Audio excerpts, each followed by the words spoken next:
Halo teman-teman, pada kesempatan kali ini kita akan membahas 7 wanita yang pernah jatuh hati terhadap Yangko dalam kisah kembalinya pendekar Raja Wali. Siapa saja mereka? Yuk langsung saja kita cus.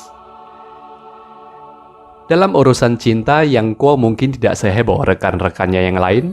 Jika Tuan Cheng Chun di kisah Demigods and Semi-Devil memiliki 6 orang kekasih dengan anak berceceran di mana-mana, Wei Xiaopao dalam kisah Pangeran Menjangan mampu memperistri 7 orang wanita. Dan Chang Wuji di kisah Golok Pembunuh Naga sudah bagaikan raja minyak tukang PHP yang dikejar oleh 4 orang wanita. Yangko sebenarnya tidak kalah dari ketiga rekannya tersebut jika berbicara kepopulerannya di hadapan kaum hawa. Selain suka tebar pesona dan menggoda wanita, salah satu alasan utama Yangko bisa membuat begitu banyak perempuan jatuh hati kepadanya terletak pada parasnya yang memang ganteng. Tak perlu berbicara sampai penggambaran di novelnya. Di semua adaptasi, tokoh Yangko selalu diperankan oleh aktor-aktor ganteng habis seperti Andy Lau, Louis Ko, Huang Xiaoming, Chen Xiao, dan lain-lain sebagainya. Nah, siapa saja ke-7 wanita yang telah jatuh hati kepada Yangko? Yang pertama tentunya adalah Cheng Ying. Cheng Ying adalah keponakan dari Lu Chanyan yang dibunuh oleh Li Mo Chou. Kala itu Cheng Ying bertemu dengan Yangko lalu diselamatkan oleh Huang Yause yang mengangkatnya menjadi murid. Diam-diam dia pun menaruh hati kepada Yangko, meski dia sadar lelaki yang dia cintai ini hanyalah akan memberikan hatinya pada satu orang wanita saja. Yang kedua adalah Lu Wusuang. Lu Wusuang adalah sepupu dari Cheng Ying, di mana setelah kedua orang tuanya meninggal, ia tinggal bersama pamannya Lu Liting yang kemudian dibunuh oleh Li Mo Chou. Wusuang dibawa pergi oleh Li Mo Chou yang kemudian menjadikannya sebagai seorang murid. Saat Wusuang beranjak menjadi dewasa, dia kemudian mencuri buku 5 racun dan kabur dari gurunya sehingga bertemu dan diselamatkan oleh Yangko. Melihat Yangko yang penuh pesona dan suka menggodanya, membuatnya tidak mampu membendung perasaannya.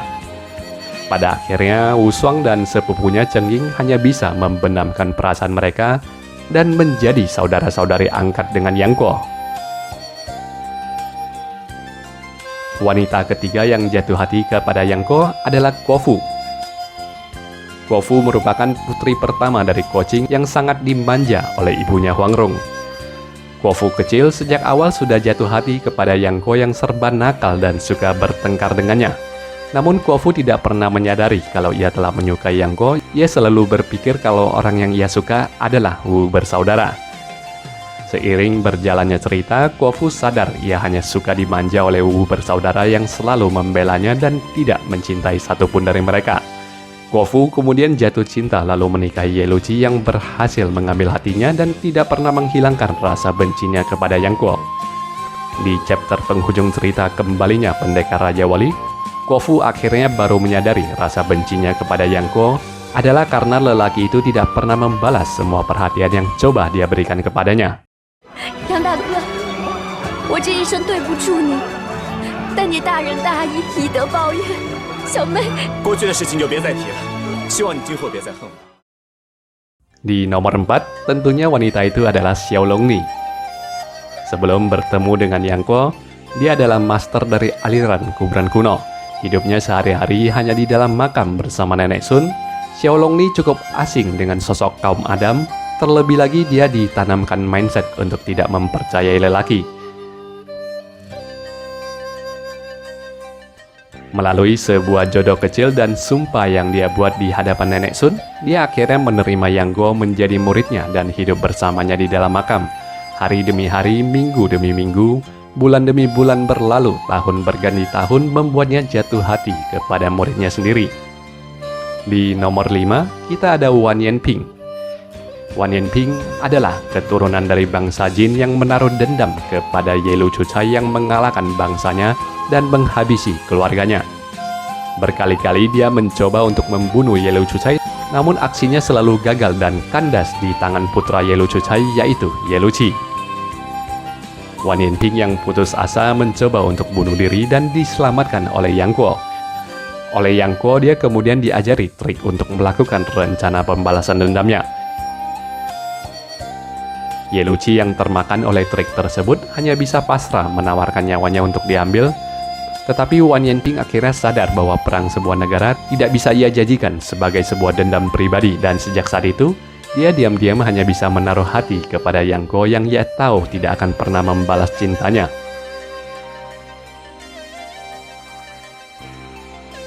Di urutan nomor 6, tentunya ada Kong Sun Lie.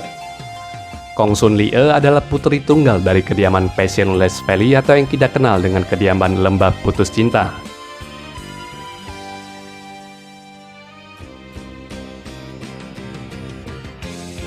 Kong Sun Lie juga merupakan korban dari kegantengan Yang Guo, sama seperti kedua orang tuanya yang bersedia melakukan apapun demi cinta. Kong Sun Lie juga berkali-kali melakukan berbagai aksi berbahaya yang diperlukan demi menyelamatkan Yang Guo. Pada akhirnya dia pun rela mengorbankan nyawanya demi cintanya yang tulus itu.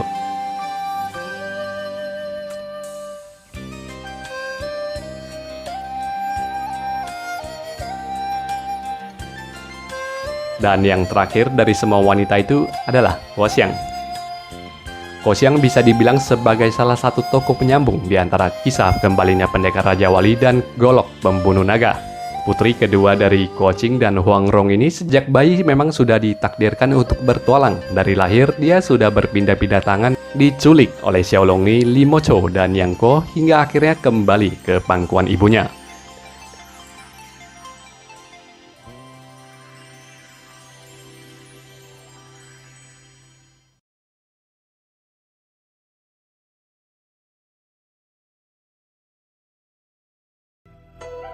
Saat berusia 16 tahun, Guo Xiang bersama kakak dan adiknya berpergian untuk membagikan undangan, di mana mereka harus terjebak dan bermalam di sebuah penginapan dermaga. Di sanalah Guo Xiang mendengarkan kisah heroik Shen Tiaoxiao atau pendekar Raja Wali yang membuatnya terpana dan langsung jatuh hati. Dengan keinginannya yang menggebu-gebu diiringi dengan sedikit keberanian, Guo Xiang akhirnya berhasil bertemu dengan Yang Guo dan menggunakan permintaan pertama yang hanya diberikan Shen Tiaoxiao kepadanya hanya untuk demi melihat wajah dari sang pendekar yang ia kagumi itu. Sama seperti gadis-gadis lainnya, walau mengetahui Yang Guo tidak akan pernah membalas cintanya, Guo Xiang tidak pernah menyerah untuk sekedar bisa dekat dengan lelaki pujian hatinya. Ia melakukan semua hal gila untuk mencari Yang Guo hanya demi bisa bertemu dan melihat Yang Guo. Saat mereka berpisah di Gunung Hua, Guo Xiang kembali meneruskan pencariannya selama berpuluh-puluh tahun hingga akhirnya dia memutuskan untuk menyerah dan mendirikan perguruan Emei. Lalu ia pun menamakan nama murid pertamanya dengan nama yang sama dengan nama dermaga yang ia pertama kali mendengar cerita tentang Shen Tiaoxiao. Nama dermaga itu tidak lain dan tidak bukan adalah Fengling.